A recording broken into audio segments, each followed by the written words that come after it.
अनेक जगहों से इस प्रकार के समाचार आ रहे हैं और संदेश आ रहे हैं।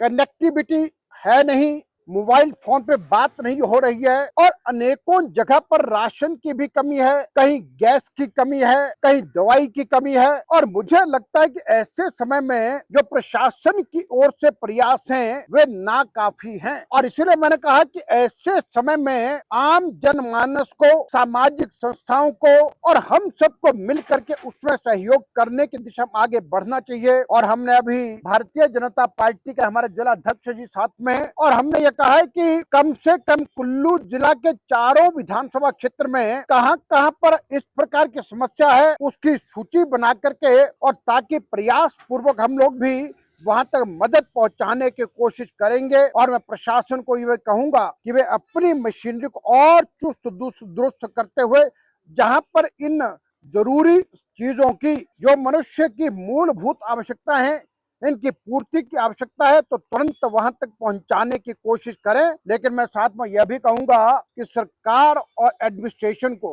यदि कहीं पर उनको मैन पावर या ये सब काम करने की आवश्यकता है तो भारतीय जनता पार्टी का हर कार्यकर्ता 24 घंटे उपलब्ध रहेगा। और यदि लगता है कि उसमें हम कोई योगदान कर सकते हैं तो निश्चित रूप से हमको संपर्क करके, ताकि हमारा हर कार्यकर्ता इस सेवा के काम में लग। जो हालात हैं मुझे लगता है कि वो नियंत्रण से परे हो गए हैं और अभी आपदा इतनी ज्यादा है। और इससे पहले जिला कुल्लू में जानी नुकसान नहीं था, लेकिन अब जानी नुकसान भी हो गया है।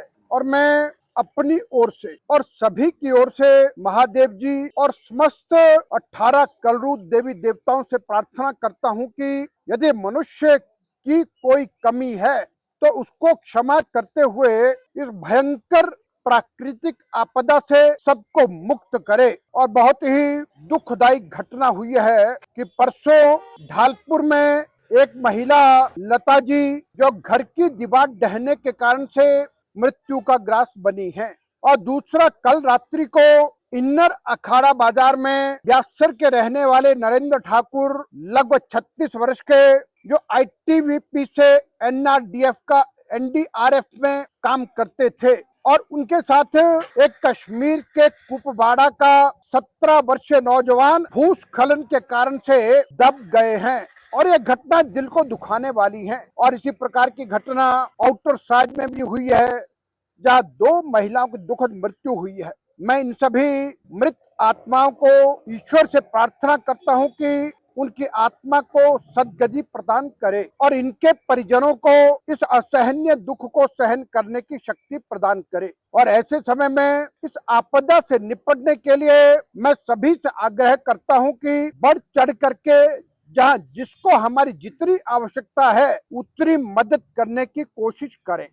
सरकार और प्रशासनिक अधिकारी कर्मचारी भी अपने काम में लगे हैं और मैं सभी को कहूंगा कि ऐसे समय में हम सरकार और प्रशासन के जो लोग काम कर रहे हैं उनका सहयोगी बनकर के काम करें ताकि इस विपदा से हम लोग मुक्त हो सकें।